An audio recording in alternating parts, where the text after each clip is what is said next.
Precious Achua's basketball IQ is equivalent to a cold piece of meatloaf.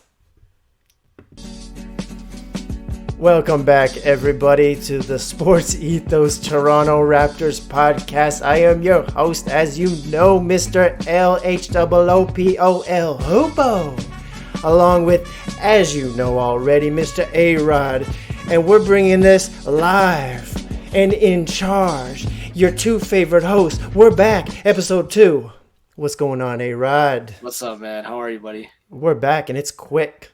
Because this is more of an emergency podcast, is it not? It is kind of emergency. State of emergency, actually. It's a state of emergency in the Toronto Raptors organization. Let's just get right to it. You know how the Bulls had a players meeting after that first game? Yep. Me and you had a podcast players meeting right after that second game. It got bad quick. Well, okay, all right. So the Raptors, let's just set the table here. The Toronto Raptors won their first game. As you know, you listened to the first episode of the season. And then they had it back-to-back Friday and Saturday. And their first game of the back-to-back was against the Chicago Bulls in Chicago, where we both thought Chicago's going to get slapped. They're going to get wiped off the floor. Chicago had a players-only meeting after their first game. Raptors are coming off a high game 1 win, feeling good about themselves, going to Chicago, and boom. Table is set. Give me your take of this game. This was a really sad game. It was a very, very sad game because what a lead to cough up.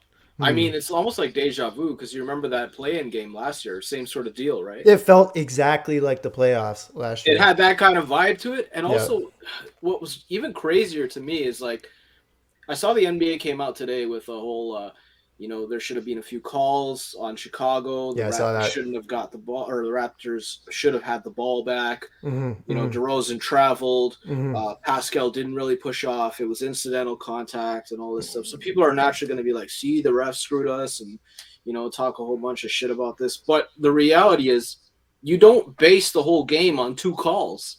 No. You don't. You blew the whole game. Like, you didn't, 17 points didn't come from 2 calls, man. No, and pause that for a second. You're exactly right. And to go back to the piece of meatloaf that was running around the court, I'm just saying at the end, this guy sitting at the 3-point line looked off Scotty, who's wide open to his side, big shot of the game, decides to take a 3.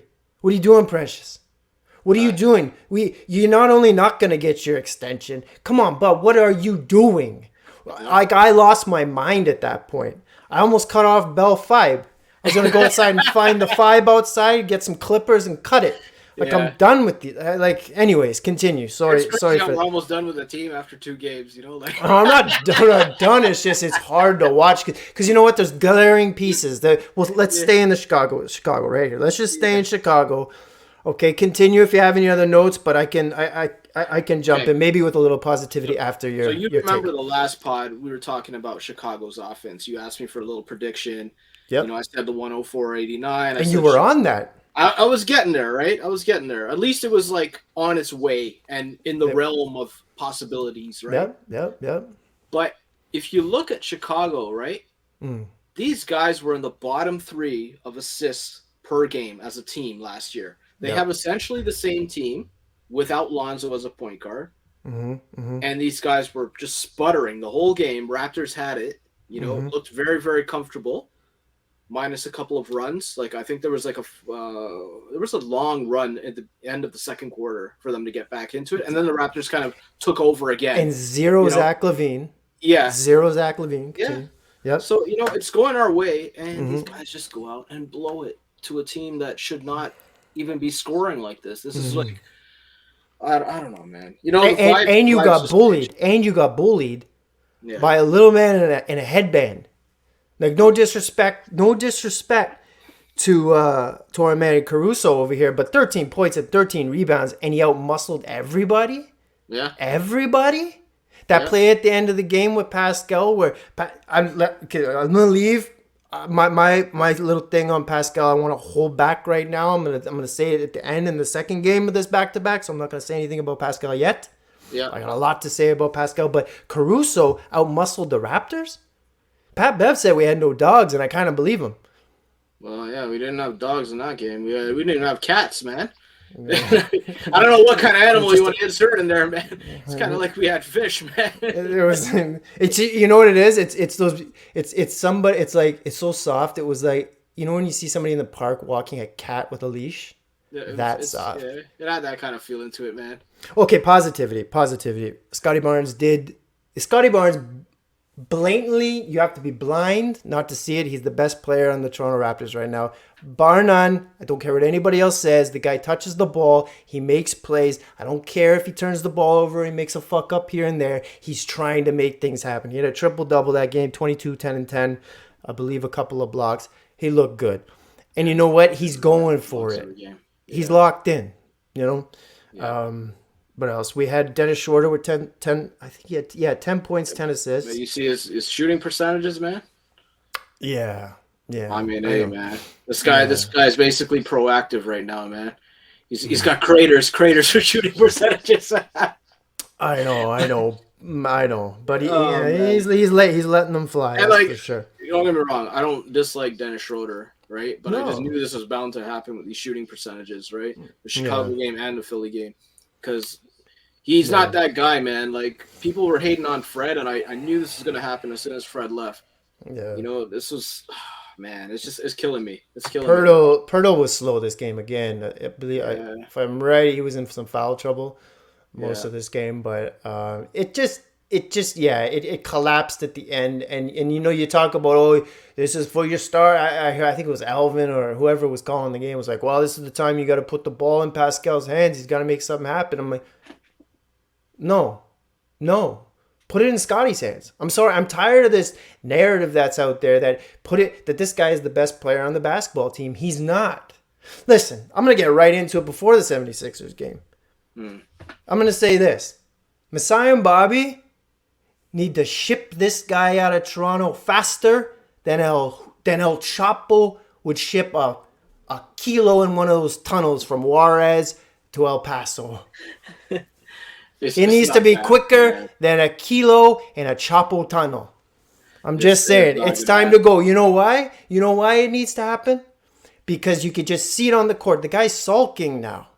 The guy's got the jitters. He can't even catch the ball anymore. And he's still making these damn spin moves. Everybody knows what he's going to do. Except now there's a bit of emotion behind it that he can't finish now. Like, I don't know what's going on. I hated that last play, man, because first the time management was all wrong with that play. Which game are we on right now? The Chicago game or the Chicago Bulls one? Yeah. With the OT play. Yes. So he didn't understand the clock situation. The other problem was just, why are you doing that move on Caruso? Caruso is well regarded around the league as one of the premier defenders. Yeah, absolutely. 100%. Players, right? 100%. He might not get the accolade or the title, but most guys know this guy's an elite defender. Well respected. You know? Mm-hmm. So why are you trying to do that on that guy? And then afterwards, you don't even run back. So Chicago has a nice little transition three to win the game by Caruso, same guy. Yeah. And it just summed up the night. It did sum up. It felt like a 95-96 game, you know, where they were up for a while and then afterwards they blow it. Yeah. But they do just enough to make you believe there's hope. That was kind of what the game was like, you know? Yeah, the basketball gods were fucking around this game. Like with the whole missing free throws with DeMar, the 3-point, the pump fakes going for it, Chris Boucher. Just there was a lot going on that just didn't seem right. And I know it's not right when I watched the game where I got my one hand on the couch like this. Like I got one hand like this and the other hand on my knee. Like there's something not right. There's something like an old man watches Wheel of Fortune. Just sitting there like, this is not right. You need to take a vow. You know that Homer Simpson meme where he's just balling his fist up? Yeah. That was basically me, man. Just watching that TV. All right. Well, again, let's take some positives out of that. I think a positive you can take out of the Chicago game is simply that you had the game in hand and they stole it from you, and you felt what that feels like. For Darko knows what it feels like now. He knows he needs to go in and work on his inbounds plays with the boys because a couple of those didn't work out too nice. And the guys, the fellas, they now you take a loss and you can take a win out of that because you don't want to feel that again. You don't want to feel what it feels like to see Caruso jumping up into somebody's arms after hitting a corner three. Caruso. Yeah. So what else? If you have any other take of that game, let's just let that game go. I kind of wanted to let it go from the jump, man. It hurt my feelings, and I'm done, man. I don't even want to remember it, man. I got PTSD from it, so It hurt your feelings. we're letting it go, man. We're letting it go. And then the 76ers, Nick Nurse's return to I was gonna say to Scotiabank, Air Canada Center. I was gonna say, but to Scotiabank, Nick Nurse came in. Nick Nurse came in. He looked like all business when they did the tribute video. He didn't even want to look up. He's just like, nope, I'm boxing three. Nope, defense. I gotta say though, I watched the game the night before where they lost in Milwaukee, right? Yeah, the 76ers, and it was kind of nice to see his stupid face like be all puzzled and everything because he used to always do that. He said stupid face. Yeah, man, he used to always have that dumb look on his face, like when a call doesn't go his way or something obvious happens. You just be staring up like he's staring into the the abyss, right? But he had that same look in that Milwaukee game, and I was like, yeah, that's. You know what he's probably thinking of? He's probably thinking of. He's probably writing a song in his head and ready to bring it home, play guitar for James Harden, and try to get him back on the team. Because everybody knows he loves his guitar. Then Raptors naturally blow it because, of course, it's a game that maybe the fans would have loved for them to win, just to kind of show them up. Yeah, but they just blow it, right? Embiid and Maxey comes in and just wipes the Raptors. He has so much fun doing it too. You notice how much fun he's having out there. Yeah. And then Embiid he looked good. Embiid looked really good. He did look good, man. I'll give you that for sure. Yeah. On the Raptors side, Precious, I wanted Precious off the floor. His basketball IQ in that game was like watching my son play with. It was like handing a book on how the universe is explained to my 1-year-old son. And that's how much I'm getting out of it. He's not gonna. It's just not there. It's not working, A-Rod. I don't know what's going on. What happened? Ah, man. I'm not exactly sure, to be honest. I think they're all kind of finding their way and finding what kind of rotation they're getting into.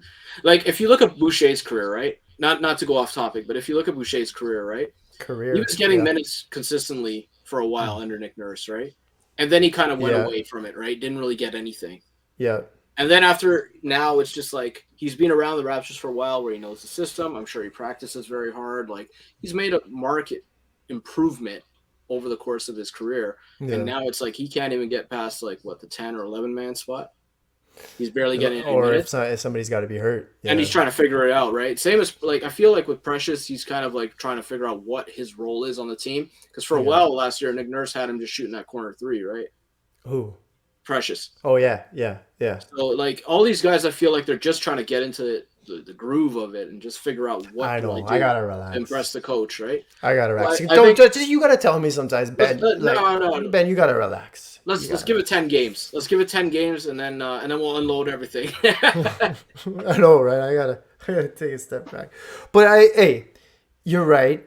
But at the same time, those jitters are still in Pascal. You look at his line, 11.7 rebounds, 4 assists. He did pretty much nothing.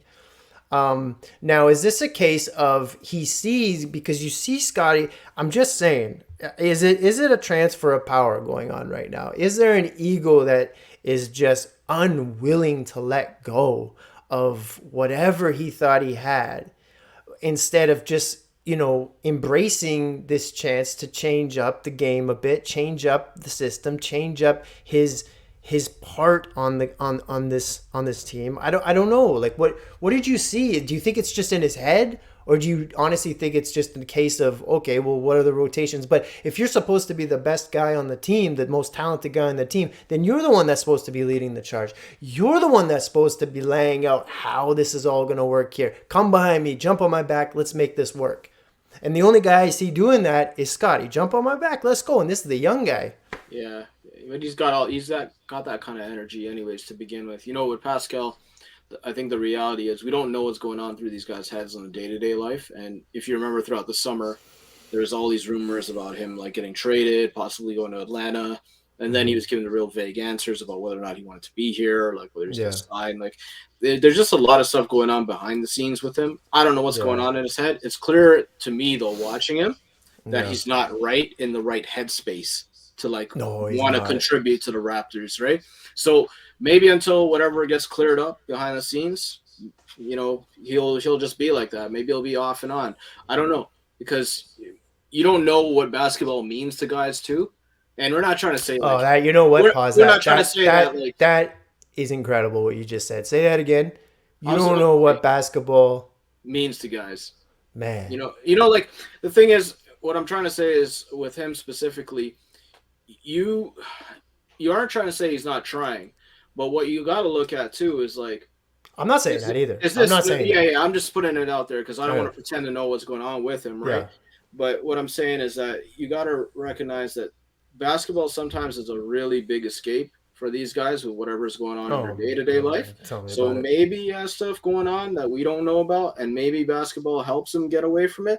And maybe whatever he's got is going on is overwhelming him too, to the point where he can't have as much fun with the team that he's on right now as he wants to, right?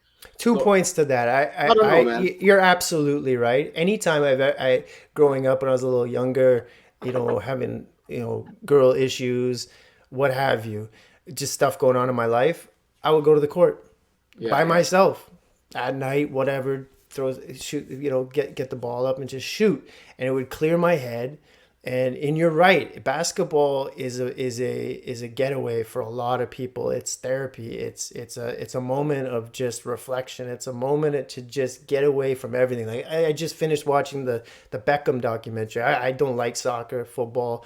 Yeah. I'm not a Beckham fan, barely know anything about it. But that great story, I suggest everybody watches that if you're just a sports fan in general. But same thing, he went through a huge drama. But the moment he got on the pitch, the moment he got on the pitch, it's just everything just went wicked. All the wickedness just disappeared from his mind. He just played wicked. He just had fun again. It's Beckham, Becks and posh.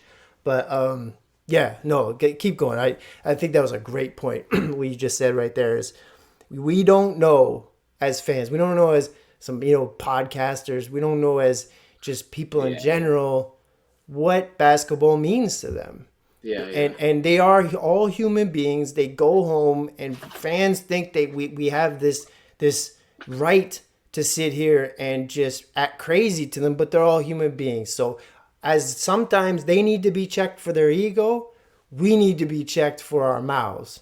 Oh, so for sure, 100%. I and I'm not retracting what I'm saying, and I never will, but I am gonna say that I recognize that, and it's just frustration, Oh, 100%. And like as a fan, it's kind of like what you live for the high moments and the frustrating ones, and like you go with the ups and downs. That's kind of the fun part about being a fan. And like you said, we're podcasters, we're just having a good time, talking some shit to each other. No harm, no foul. Like, I'm not out here saying this guy is absolute trash in his career or whatever. No, because there's only one bum ass trash player in the league. We all know who he is. We knew where this was going, man.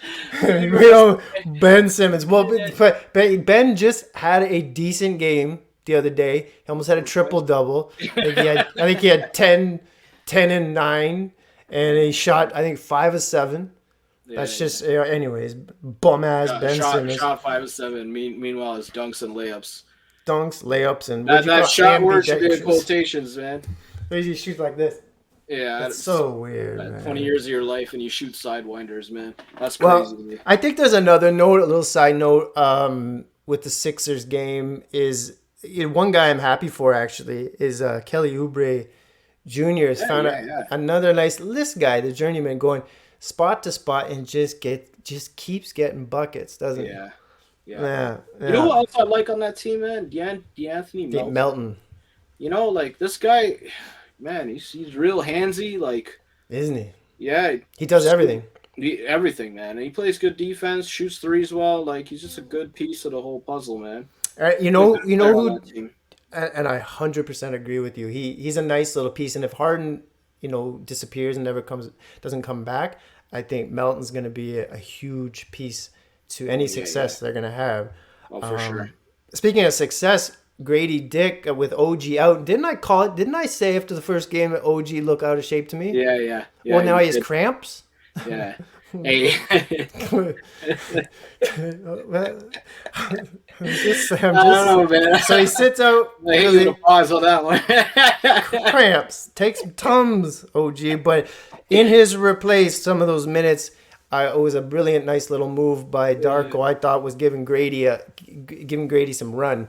And you talk about basketball IQ. Well, let's flip the script on that. This he's got some basketball. He has a feel for the court as a rookie. Oh, yeah. Doesn't he? Excellent, man. I like him a lot. I think he's going to be a big addition to the Raptors in the years to come.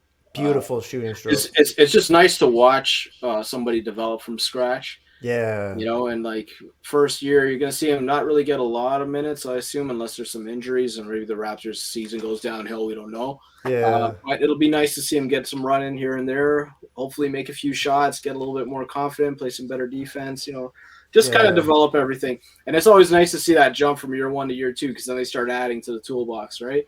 Yeah. They have a little move set and keeps it going. So. I hope he doesn't cut that Cub Scout haircut either. I don't feel like he would, though, man. He seems like that kind of guy who's just from a small town and enjoys it. Yeah, man. That's some hay baling stuff going on right there. Yeah. I love it. No, but that catch and release that he has, right away you notice that he catches it. He's not starting down here. He's already here. And it's and he gets it up and straight up, straight down. And, that's one thing that it takes forever sometimes to coach kids, and he just has it perfectly. You can tell he's put in some barn work on that shot. Otherwise, any other notes on that? Not to keep jumping on Scotty, but 24-8-5, another nice night. He is shining right now. He shined that game, and no need to. Dennis Schroeder. And I think he had like 6-7 threes or something crazy like that. He had himself a night. But what else? Where else were we supposed to get it from? Jakob had a quiet night. Malachi, doesn't Malachi look like he put on some weight too? Malachi, a little bit. Yeah, I think his dad was like, fuck it, take some steroids, just do it. They're not gonna test you, boy. They're not gonna test you. You're Malachi Flynn. They're not gonna. I thought you were gonna say like he just went to Shoppers and was like, hey. Chef Boyardee's on price freeze. Or man. that. Load up on this. He's taking roids and Chef Boyardee, and his dad's like, we gotta do something. You got a new coach. You need some minutes. Well, let's end that game. The back-to-back. You got to go into the next game, which is tomorrow. I believe it's Portland is coming to town, and they need to take that piss poor end of the game effort. They need to smack the shit out of Portland because Portland is a garbage team. Mm-hmm. That team is full of absolute trash. Man, they got no roster kind of compatibility for anything they got going on there, man. And their best scorer is out.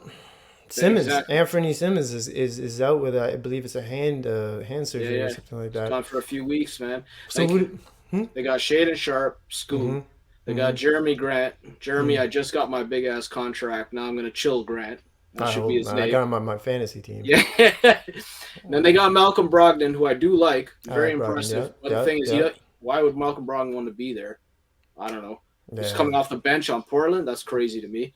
And what's his name? DeAndre Ayton. Yeah, DeAndre Ayton. What is up with this dude? Listen, he only wants to play hard when it's for the Bahamas now. That's it. For what? Say that again. For the Bahamas, man. God, what is this problem, man? That guy's a weird dude, man. Yeah. He's a weird dude. Didn't you tell me a story about the reporter was in the change room and he came out, he was lifting weights in a towel? Yeah. That was honestly that was the stupidest post-game video. It's in Phoenix, man. After they finished the game, they had just won the game. He came out and started doing a strict press with 45 pounds.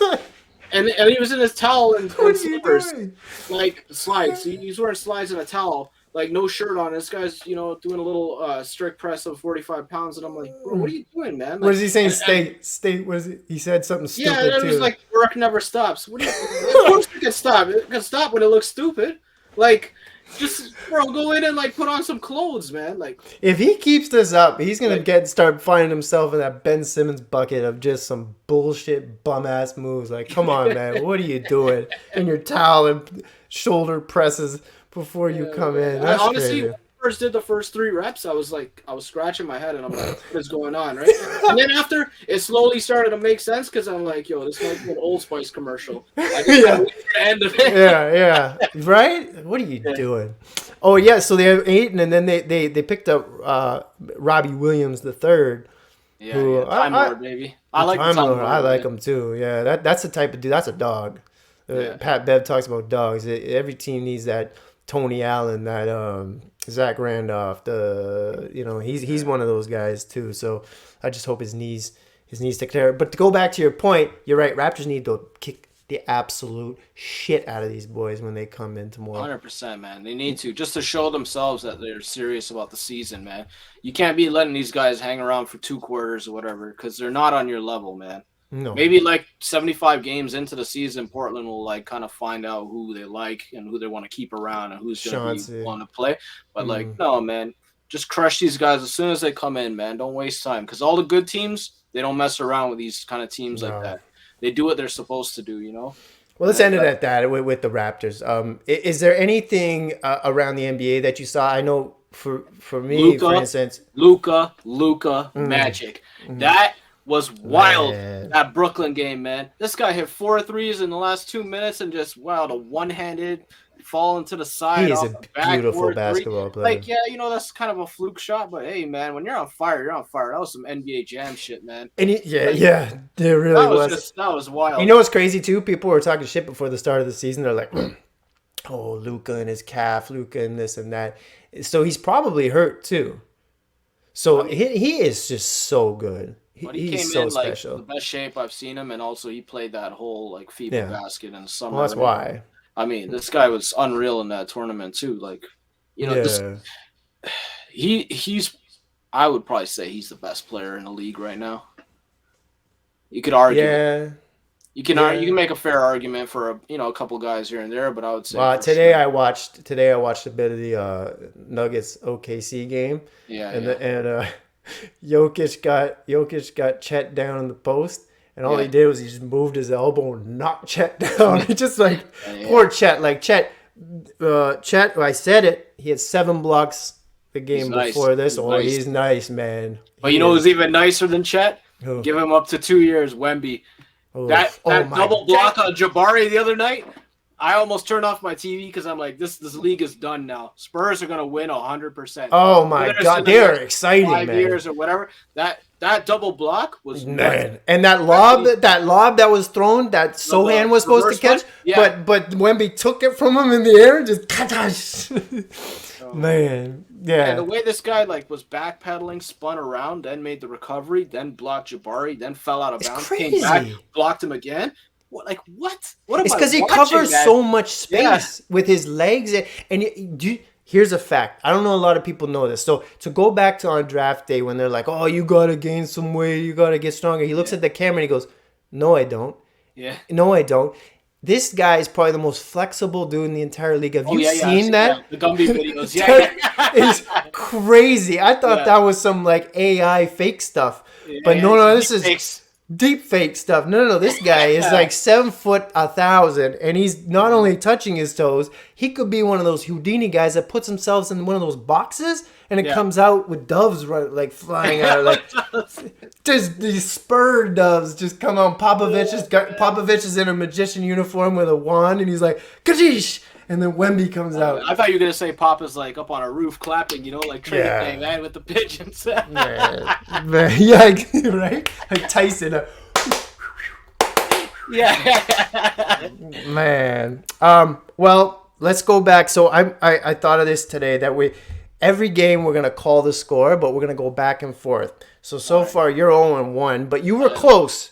You were no cigar close. so I'm gonna guess the Portland game tomorrow. Raptors, so Portland coming in. And I am going to call the Raptors, obviously, to win this one because they absolutely need this. But I do think that they're going to be down going into the fourth. And Darko is going to light a fire under that team that you cannot do this again. Raptors will win by 4, and it will be 90-86. Ooh. A low-scoring affair. And they almost let it slip, but they will get their inbounds plays corrected. Okay. So, anything else you want to add to this emergency podcast? No, man. Let's have less emergencies and more fun. This one's called Chapo Tunnels. Ship his ass out. I'm done, man. I don't care what anybody says. I was talking to some people in that 16-team league that I'm in. Fantasy league, and they're like, blah, blah, blah, blah, blah, on the WhatsApp chat. They're like, I'm not ready to give up on Pascal yet. I'm like this and that. I'm like, well, I am. I'm sorry. You're like, I am, and I have. I did last year. Yeah, I was done last year. Anybody that knows me will say I've been done with Pascal. Yeah. All right. So so let's go. All right. So next time, folks. Thank you, A-Rod, for dropping what you had to do to come do this emergency podcast. Emergency Sportitos. Yeah, man, this was another legendary episode, and we will see you soon this week. Everybody, hope you have a safe week. And moving forward, each episode, wherever you catch these podcasts, whether it's Spotify, Apple Podcasts, wherever you listen to your podcast, this is available. But the full video of every episode will now be available on YouTube as well. So you can also put a voice or a face to the voice. So you can catch us on full video of every episode on YouTube moving forward. Everybody enjoy your week. A-Rod, you're the best, buds. Good to see you, man. Bye-bye. This has been another Sports Ethos Toronto Raptors podcast. This is the ELH. I can't even spell my name, man. It's El Hoopo and A-Rod, and we're gonna end it at this. Everybody have a great night. Bye bye. Yeah.